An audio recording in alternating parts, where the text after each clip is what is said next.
Om Sahana Bhavatu Sahana Bhunaktu Saha Viryam Karavavahai Tejasvinavadhitamastu ma vidvishavahai.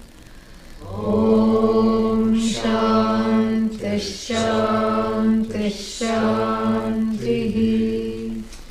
Om Bhadram Karnebhyः Shruniyama Devaः Bhadram Pashyemakshabhiryajatraः Sthirairangaiः Sushtapagam Sastanubhiः Vyashema Devahitam Yadayuः Swasti na Indro Vruddhashravah Swasti nः Pusha Vishvavedaः Swasti nastaksho Arishtanemihi Swasti no Brihaspatirdadatu. Om Shanti Shanti Shanti. Manohid Vividham Proktam Shuddham cha Shuddhameva cha Ashuddham Kama Sankalpam Shuddham Kama Vivarjitam Mana eva Manushyanam Karanam Bandha Mokshayoh Bandhaya Vishayasaktam Muktam Nirvishayam Smritam Yato Nirvishayasyasya Manaso Muktirishyate Ato Nirvishayam Nityam Manah Karyam Mumukshuna. Nirasta Vishaya Sangam Sanniruddham Manohridi Yada Yatyatmano Bhavam Tada Tat Paramam Padam Tavadeva Nirodhavyam Yavad Vridigatam Shayam Etadjnanam Chadhyanam Cha Shesho Nyayascha Vistaraha Naiva Chintyam Na Chachintyam Chintyam Chintyameva Cha Akshapata Vinirmuktam Brahma Sampadyate Tada Svarena Sampayed Yogam Aswaram Bhavayet Param Aswarena Anubhavena Bhavo Nabhava Ishyate. Omkara Upasana is what we are talking about. It's a very big topic. And why should Omkara be a pet of all meditators? It is because it has everything loaded into it. Jagat is loaded into it along with who? You. Yes. What do you think of yourself as? What do you think of yourself as? Waker, oh no, waker, aha, sleeper, nightmarer, dreamer. This is how one thinks, and that reality is included. And one thinks that this Jagat is real, so that reality, quote unquote reality, is also included. And so the syllables A, U and are loaded with all the things we pointed out. Waker and the waking experience, which drags in the whole Jagat.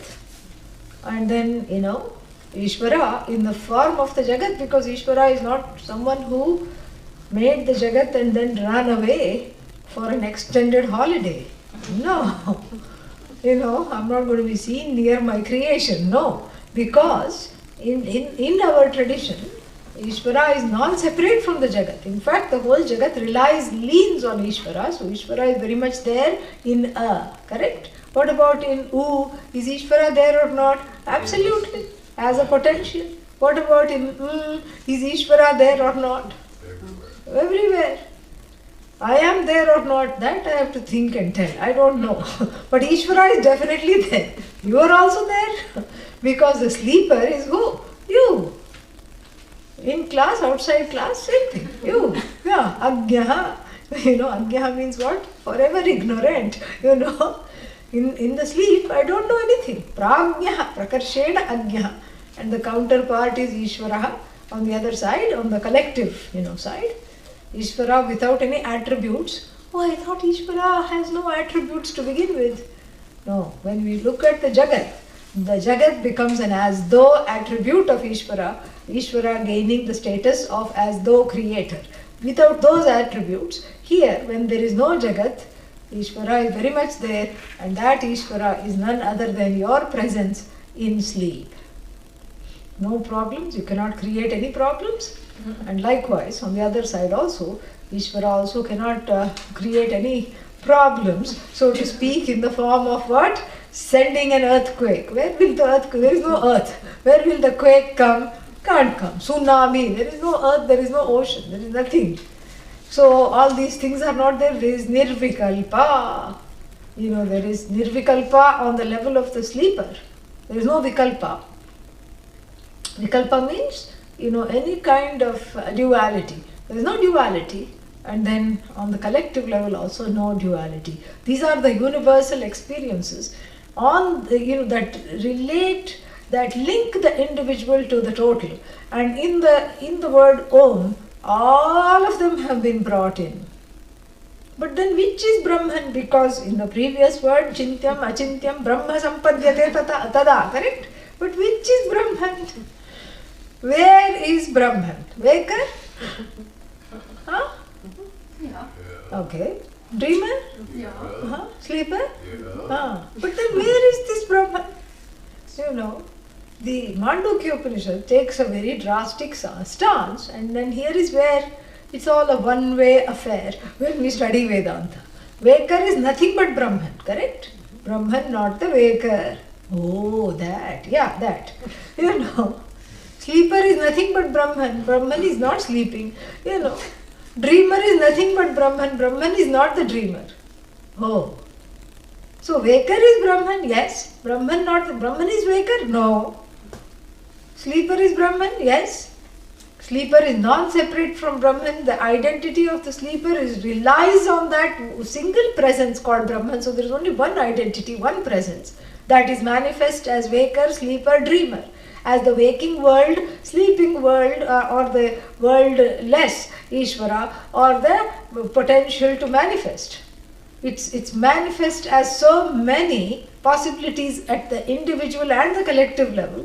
As the universe as a possibility, as the non-universe, it is manifest as just the knowledge without the universe, it's manifest as, and it's also de-manifest as in the last case. And so this presence, which is Brahman, when we talk about Om, where is this Brahman? In the letters A, U, Ma? No, not found. Because A, U, Ma only express one portion of the reality. And what is that one portion of the reality? Waker is nothing but Brahman. Sleeper is nothing but Brahman. Dreamer is nothing but Brahman. A, U, Ma covered. But what is Brahman? Where is Brahman? In fact, Brahman is outside the word Om. Very interesting. Outside means where? Before or after? We will say after. Yeah, outside the word Om is the presence of Brahman, without attributes. Ishvara without any attributes. But in sleep also, but sleep also is a certain state, correct? It's a certain state because it is a kind of a relative state. Manifestation, relative to that, demanifestation. So demanifestation is a state and named so because it's incumbent upon the manifestation later, or it is counting off a manifestation before. Correct? Oh, so Brahman is outside Om, yeah. And then I am inside Om. Are you Brahman or not? Ask me tomorrow. Are you Brahman or not? Say yes, come on. Yes. So if I am Brahman, then where is my presence? My presence also has to be exactly where Brahman is, correct? And when we say Brahman, we are talking of consciousness. So where is consciousness? Of course consciousness is where the waker is, consciousness is where the dreamer is, consciousness is where the sleeper is. It's all pervasive, it is everything, it is everywhere. But then it has a special place in this Om, in this, it's outside of this trilogy of this three-part saga of this whole Jagat. And the miserable jiva that drags along, and it's outside of that scope. And to show that, so what happens between one Om and another Om? What happens when the Om is that ucharana is made, the pronunciation, enunciation, Om, and then you have to say one more, correct? Om. And even if you said fast, Om, Om, Om, Om, you still have to close the mouth and open the mouth. I mean, you'll just look like a fish, that's all. Breathing under the water. That's what you look like. Om, Om, Om, Om, Om, Om, Om, Om, Om, Om, Om, if you say. But still there is a split second of what? Silence. Maunam, silence. And that is what that is why it is called the fourth, because these three are there, correct? And unfortunately these three are counted as real. The non-reality of the sleeping and the dream and the the other one, the occasional waking state is taken to be real. And then so from that standpoint, this one is counted as the fourth. And what is it called? Chaturiya.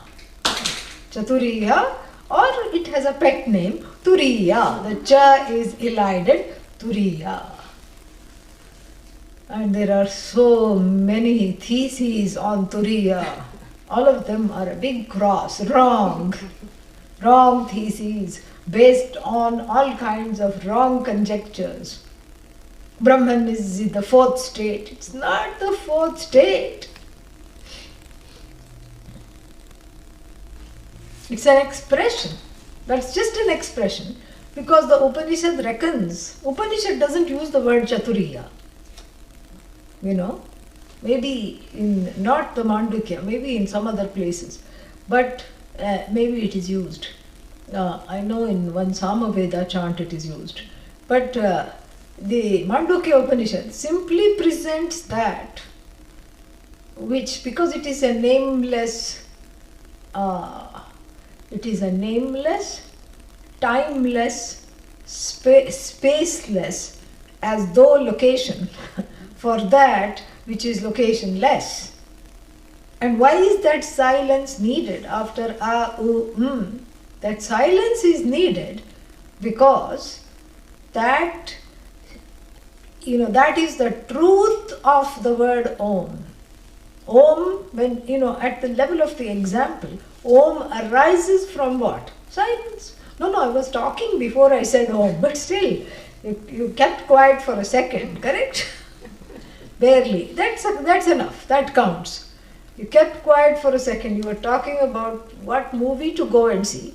And then you kept quiet for a second and said, let me think about Om. And then you said Om. And in between movie and Om, there was a split second silence. That nanosecond nano silence, that is the home of Om.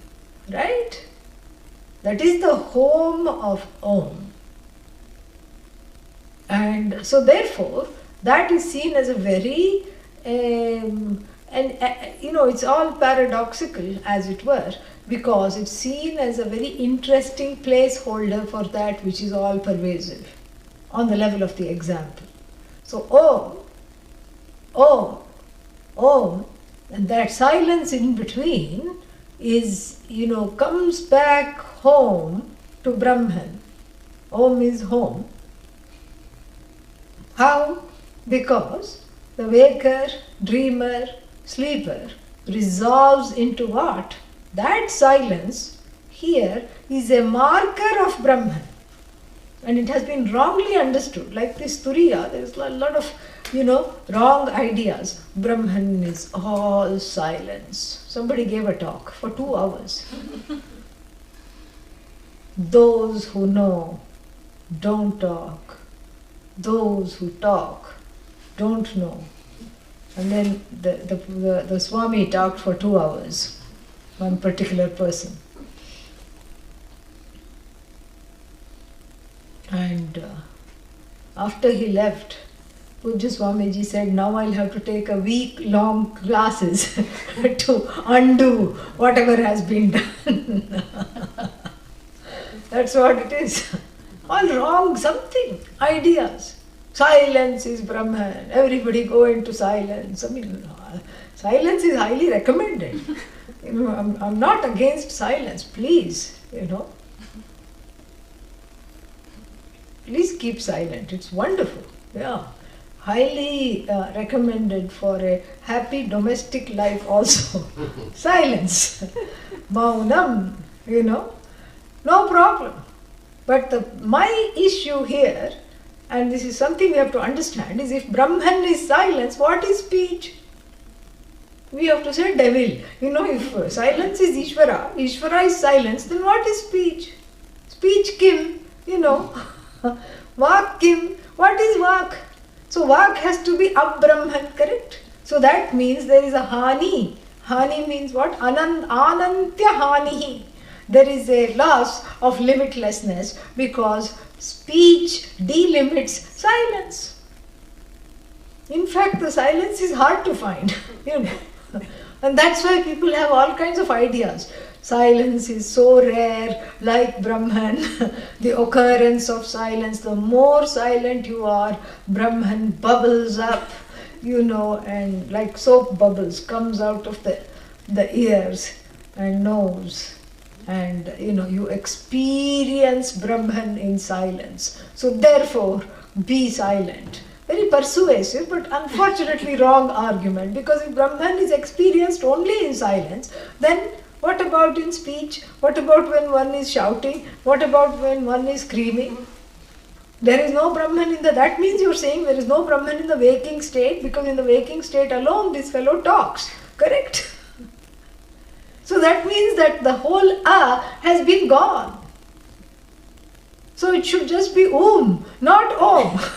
Because that has been cancelled out by this argument that only in silence Brahman erupts like a volcano, like all light and sound show, light and silence show, Ridiculous. This has to be understood properly, that one doesn't cancel out the other. And so even this silence is just an example, because we are talking of an example from this syllable called Om, which has 3 matras. A monosyllabic word with 3 matras. Om. That's all it is. And so that, is seen as a drishtanta, as a metaphor for this whole universe and the presence upon which the universe leans on, because the universe is not independent of that presence. In connection with the universe, that presence gains the epithet of Brahman Ishvara. That's what it is, and that presence is not outside of my presence. In fact, it is identical to my presence. So we have a beautiful juxtaposition of the macro and the micro at the same time. This fellow waking up, everything hurts. Do I have to get up? What day is it? Saturday. Oh no, 1 month course. So Even Saturday is not spared. In fact, it's busier than other days. Oh, I have to wake up. This complaining person waking up is Ishvarized immediately, because it's contrasted with the effortless Ishvara spreading itself, himself, herself as the universe, so to speak. And everything is, infallibly connected, including this fellow's complaints. It includes those complaints and transcends them also. What a wonderful thing. And so, when you break down the Om into microsyllables, that make up Om, this is on the level of the example. You start from the microcosmic universal experiences, what people do every day. So the universal experience of waking, dream, sleep, dream. And this is what waking, dream, sleep. It's in this particular order, because waking, dream, sleep.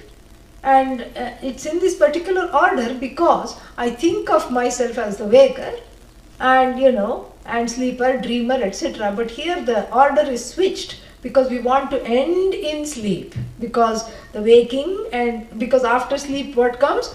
Waking. That's why the order has been switched there. O stands for this, and U stands for dreamer, and stands for sleeper. So the whole thing has been switched, because after sleep you wake up. That is the whole idea. And so therefore, this, on the individual level, this universal experience to which everybody can relate. It's not just people who are Hindus who are having, this is only for Hindus, because only they sleep, only they wake up, only they, complain, only they dream. No, this is universal. In fact, all jivas, even dogs and cats, have dreams. So this is all the jivas have these experiences, but here we are talking of human beings because this is about the communication of the knowledge. And so therefore, this dream, sleep, waking on the individual, on the microcosmic level is a universal experience. And so if it is my experience and it is universal, it no longer becomes my experience. I am already abstracting from it. First I say, I am the waker. And then very soon I understand, okay, each one is saying, I, waker. The whole, all the jivas, if you count dogs, cats, earthworms, birds, everyone, all of them are waking up. And interestingly, at the same time, think about it. So this has become, so the waking experience is no longer a single person's rant, in the morning. It has become a universal experience, where, everything is waking up at the same time. So that's part A of this. And what is part B? Part B is that when I wake up, I find that everything is waking up with me, and then I find that the waker, that is me, includes the whole waking world. I'm not outside of the waking world. I'm no longer alone, alienated, fearful, because I'm waking into a world that is waiting for me to wake up. There is a very beautiful custom in the Hindu temples called Suprabhatam. This is the same thing we do to Bhagavan. There is morning seva, worship. And what is there? They say that, what will happen to the world if you don't wake up, O Lord? Please wake up. The birds are waiting. The human beings are waiting.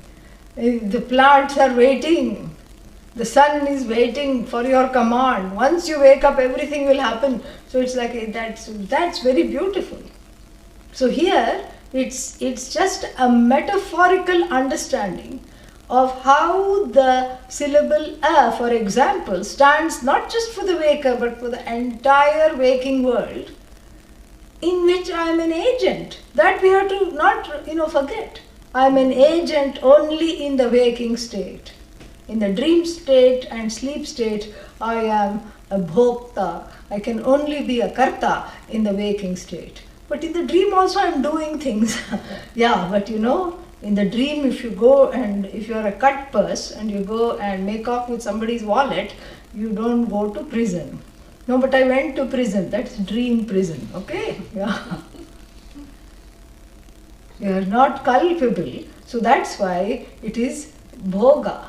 Dream is bhoga, sleep is bhoga, and all the karya and the kartritvam and the punya, because only in the waking state you can accrue punya. Oh, Papa also, yes, but let's focus on the good things. Only in the waking state you can accrue punya. And only in the waking state you can pursue self-knowledge. That's why don't sleep in class, you know. That's one of the most compelling reasons not to go to sleep in class. So the waking state is very shrestha, because this is what is that? This is a this is where the jnanendriyas are active, karmendriyas are active, the sense organs are active, the organs of actions are active, and there is both kartritvam and bhoktritvam simultaneously happening. I can accrue punya, I can spend my punya, I can cancel out the punya by doing something that one is not proud of. And then what else? I can pursue this knowledge. I can pursue moksha as a purushartha. All the purusharthas are in the waking state. All the pursuits are in the waking state. It's very shrestha. And but then we have to understand that this is not the only reality. In fact, this is just a, it's like a, what's that? It's like a phantom reality. A phantom reality. Ooh, phantom reality. Phantom reality. No, but what about the whole world? You're forgetting. You said, okay, waker is phantom reality, but what about the waking world? Where is the waking world when you're sleeping? Huh? Where is it? That's why it's called Jayate Gacchati iti Jagat. That which is, that which goes. Is goes. Born is goes. Born is goes. Is goes born. Was born goes. Is gone born. Born is gone. That is Jagat. Gone born is. All the cycles. Ma, oo, oo. Doesn't matter how you say it. It's all the same. More of the same. And so, the true home of Atma / Brahman, because they are identical, synonyms. The true home of I, the true home of Brahman, is not in these alternating cycles of and whatever it stands for. The true home is where it is called Ashabda. This is Shabda, sound, and here it is Ashabda, the unuttered, that which is unuttered. And that is what is become the, what's the word for it?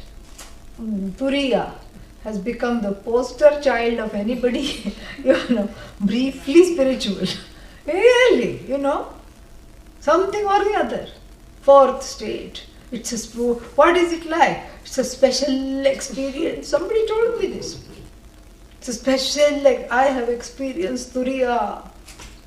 This is what, this is one of the occupational hazards of being involved in interfaith dialogue. I have experienced Turiya. Oh, what is that like? It's a special experience. What is that like? I can't tell you because it will go away. If it goes away, then it is not forever, correct? No, it is forever, but it cannot be talked about. It has to only be experienced. So tell me how to experience. No, it is an accidental, wonder. So you came upon it by accident. No. For me it was a blessing, but for other people it's an accident. Not fair. And then what? How do you experience it? I didn't want to give up. I wanted to understand this. How do you experience this? This is somewhere in Uttarakashi. How do you experience it? Well, there is something that drops. Drops? Yes, drops of some liquid come I can't even keep a straight face while talking about it. Come to the back of the throat and you swallow. This is really, somebody told me this. And you swallow. Aha, it's the best taste. I said, what can you taste at the back of the throat? Keep quiet, you don't understand anything, just listen. It's the best taste, the rarest of taste. And the person went on and on. I concluded it must be some leakage of cerebral spinal fluid. That's the only thing. Needs a shunt or something like that. That's all it needs. It cannot, if that is Turiya, then it is finite. It's an object. So you can trap those drops and take them for laboratory testing. It becomes an object. Here, Turiya means the subject that is inhabiting the truth of the waker, the content of the dreamer, the truth of the sleeper, the one who is inhabiting, as it were, those states without being affected by those states. Where is that person's home? It's in the silence. It is not in the silence, it is in what is represented by the silence after the Om. Did you understand the difference? Because if it is in silence, then we should stop talking. Why are we talking? Yap, yap, yap. So many classes starting tonight. So, therefore, the Turiya, or what is called Ashabda, Shabda and Ashabda. That Ashabda, what happens? There is the understanding of the I. When Omkara Upasana is taken up and you repeat Om, Om, Om with meaning. You understand Om, waker, dreamer, sleeper, and resolves into what? Brahman. And then again what? Waker, dreamer, sleeper, resolves into what? Atma, Brahman. Waker, dreamer, sleeper, Om, Om, Om. And that resolved presence, which is neither waker nor dreamer nor sleeper, but upkeeps everything, sustains everything, and sustains the waker and gives rise to the sleeper, as though without being affected by the sleeper, waker, dreamer. That is the meaning of the word Turiya. That is the meaning of the word Brahman. That is what Om leads to. So Om also is not the whole truth, because the whole truth is slightly outside of Om, so to speak. Om is the experienced truth, so to speak. It's not outside of the truth, but it is not the whole story. Truth is Om. Om is not the whole truth, because along with Om, you bring in that moment of silence to make it complete, to know that just as Om erupts out of silence, is sustained by silence and resolves into silence, these three states come from that which is the stateless being, the stateless presence, Atma, Brahman, Ishvara. That presence, that consciousness. It's a conscious presence which is all knowledge, and it has to be limitless because it's neither the waker nor the dreamer nor the sleeper. And so this is again on the one side, on the macrocosmic side. As one gets more adept at Omkara Upasana, you bring in the other side as well. What is the other side? The waking world. Om means what? The whole Jagat has come and gone. Om, Om. And the silence between the chants is Ishvara without the Jagat. But how is that different from Ishvara here in the That is also a resolved state. Yes, but it's a resolved state in between the manifestations. Here we are letting go of the possibility of the manifestation also, and just looking at that presence, identifying with that presence. So that is what is called Omkara Upasana, highly valued and is a very important, a very salient secondary aid to the knowledge. Shravanam is the primary sadhana, and this is what is called secondary sadhana, because sometimes there are blockages and resistance, and this is not understood. So a secondary sadhana in the form of Omkara Upasana is advised in the Upanishad in verse number 9, not 9, 7. Let us take a look at that. Swarena sandhayet yogam. I told you that same verb, sandhayet, is used where? Where did I tell you? In the Mundaka Upanishad. In the Mundaka Upanishad it is used, to show that this Omkara is, is to be practiced. So the same word is used. Sandhayet, may one join yogam. Yoga here is meditation. So may one join what? May one join oneself with swara. Oh, what kind of swara? Saregama padhanisa. That kind of swara? Do re mi? No. Or Vedic swaras? No. Swara here means the only swara. And what is the most pavana, the purest and the only swara that is worth counting is Om.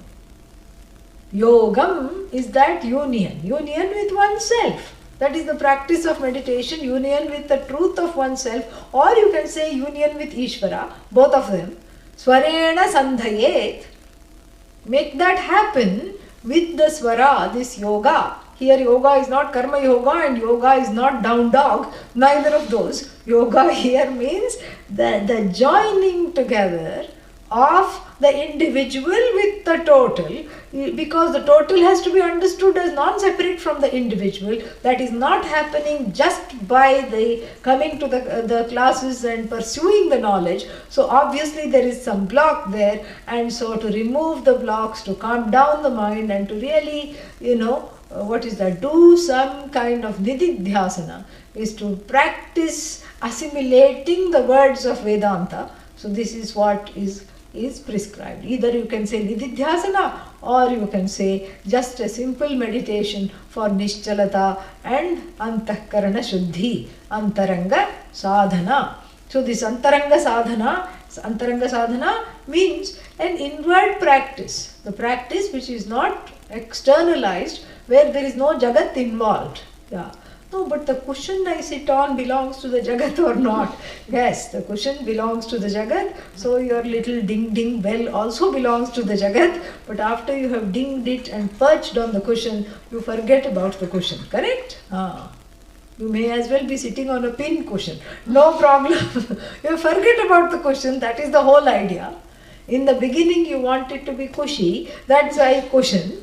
And then after that, there is no need for cushion, because you have forgotten the cushion. You may as well be, levitating in the air. No cushion.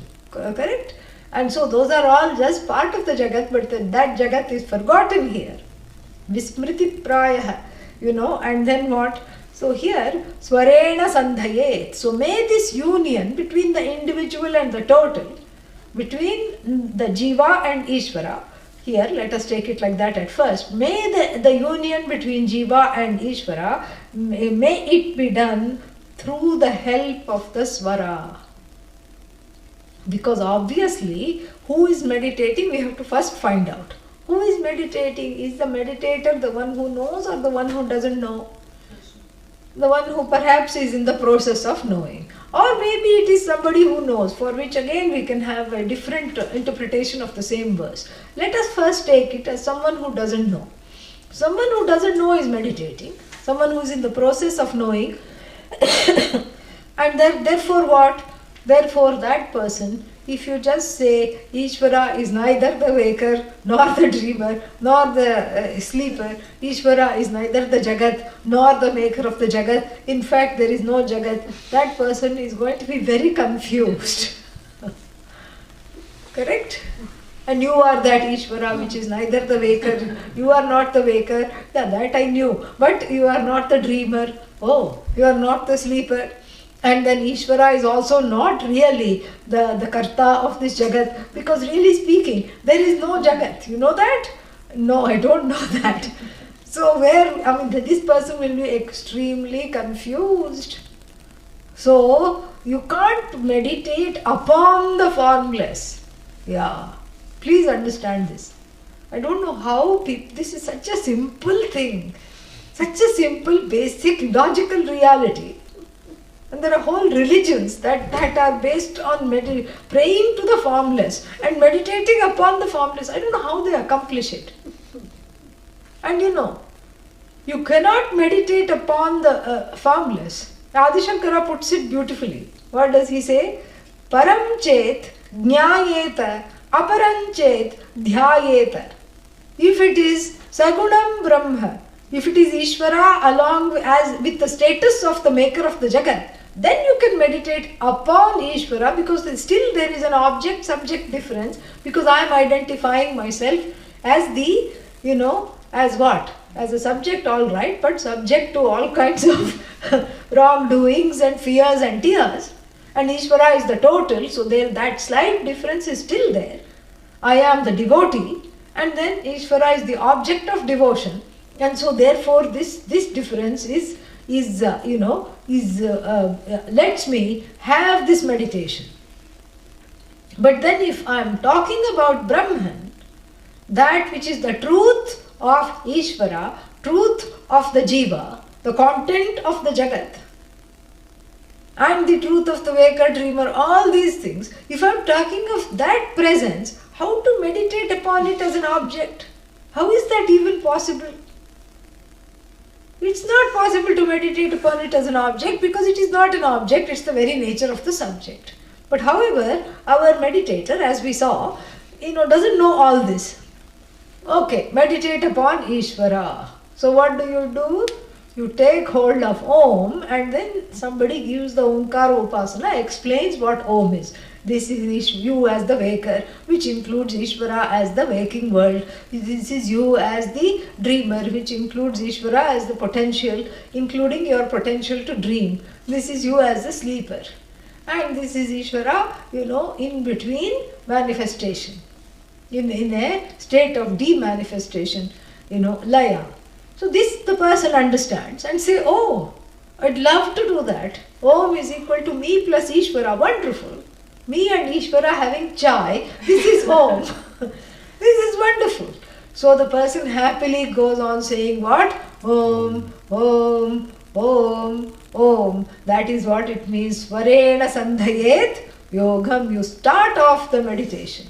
You need a place to start. You start off the meditation with swara. And then what? Asvarena bhavayet param. But then what happens? Don't forget the silence that comes after the Om. That is consciousness. That is you.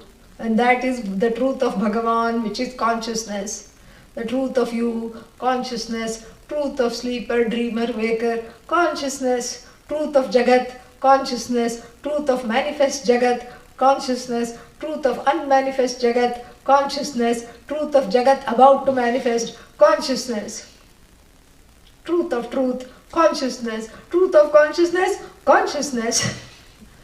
So this consciousness you can't meditate upon as an object. So bhavayet. Bhavayet means what? Contemplate as yourself. As yourself, which is Ishvara, which is the only presence, where the Jagat doesn't come into the picture at all. There's just you. And that you is not the complaining you. That you is not the one who says, oh, should I go and buy milk tonight or tomorrow? That you is not the one who wonders if the house was unlocked. And that you is not the one who wonders, when will I get moksha? That you is the one which is the truth of all of this.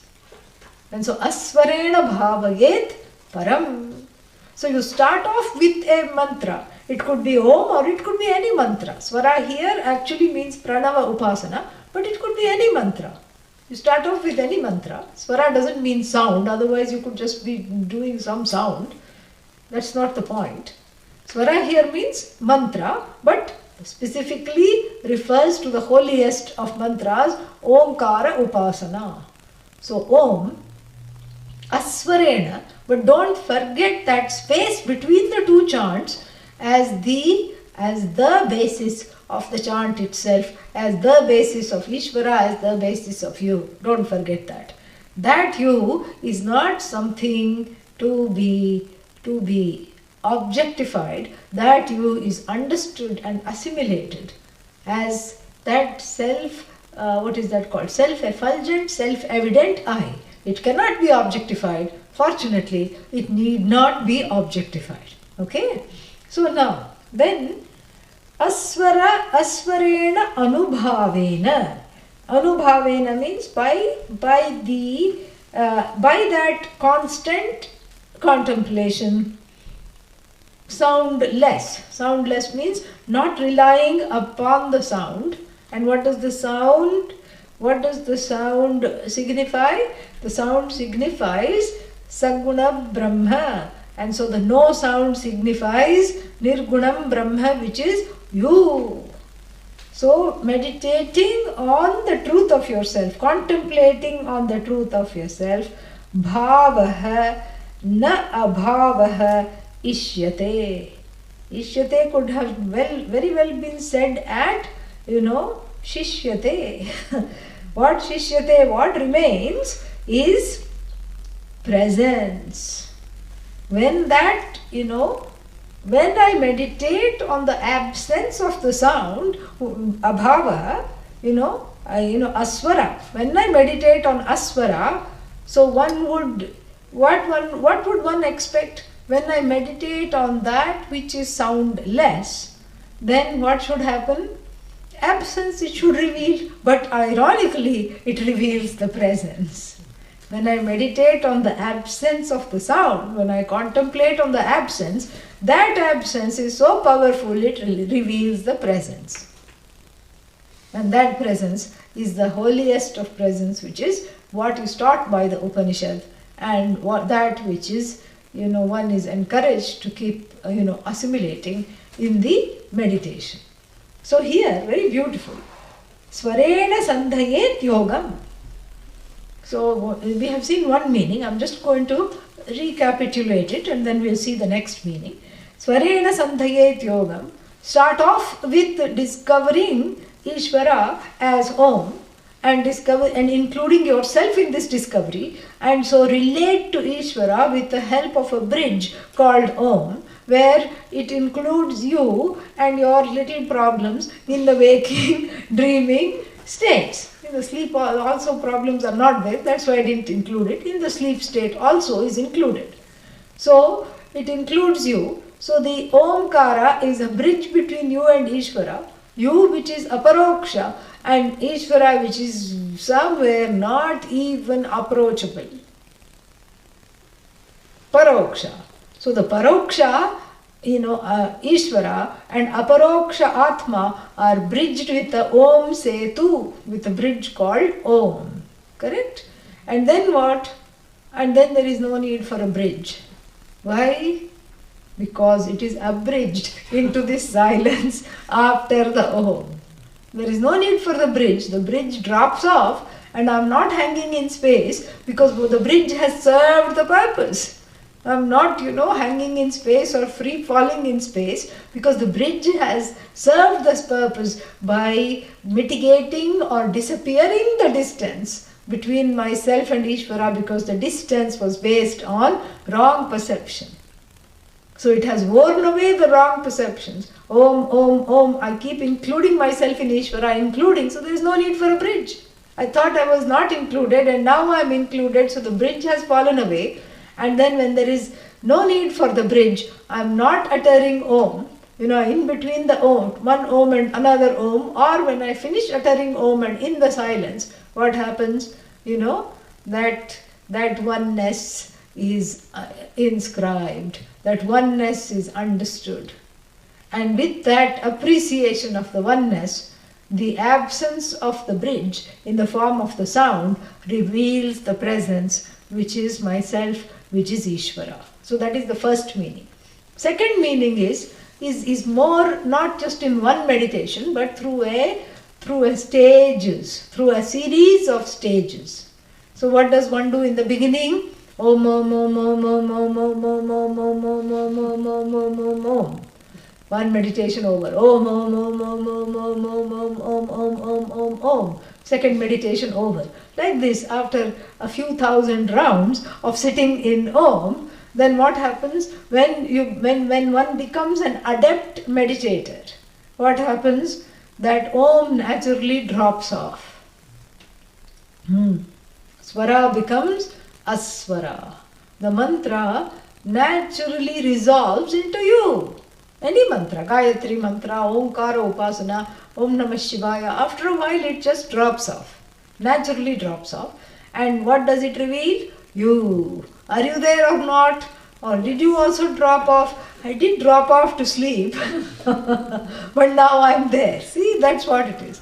So the loss of the mantra reveals the presence of that. So it's very interesting, because when chanted, the mantra reveals Sagunam Brahma and your connection to Sagunam Brahma as a devotee.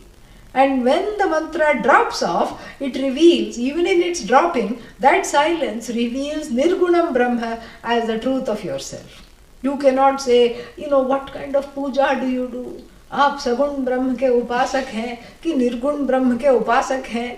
This is ridiculous. Yeah, you cannot, param chet jnayeta. If it is param, if we are talking of nirguna, then it is not something to be objectified or to be identified as an object. It is to be contemplated upon as oneself.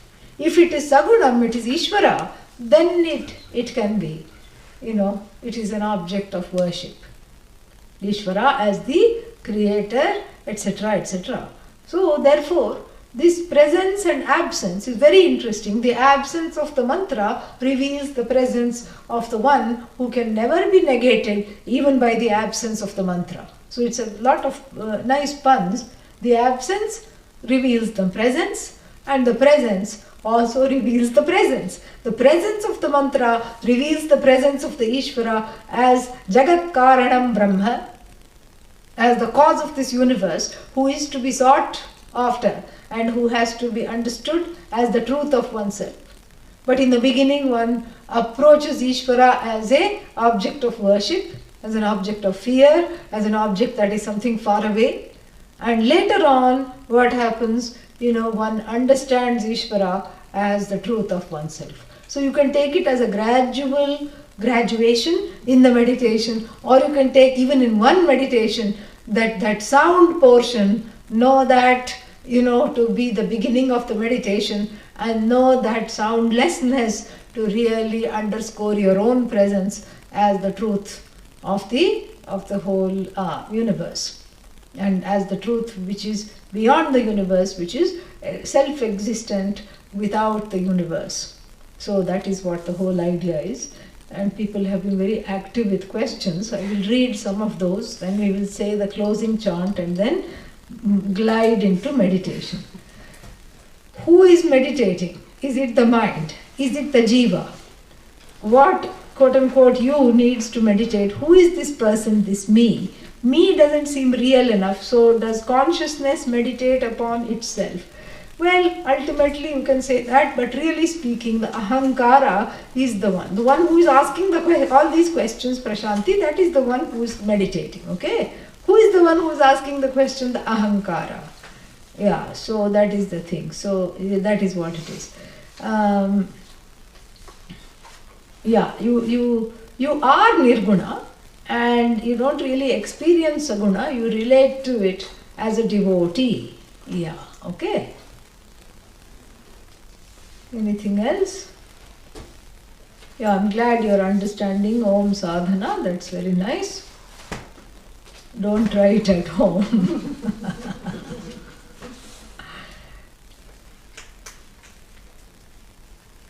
All right.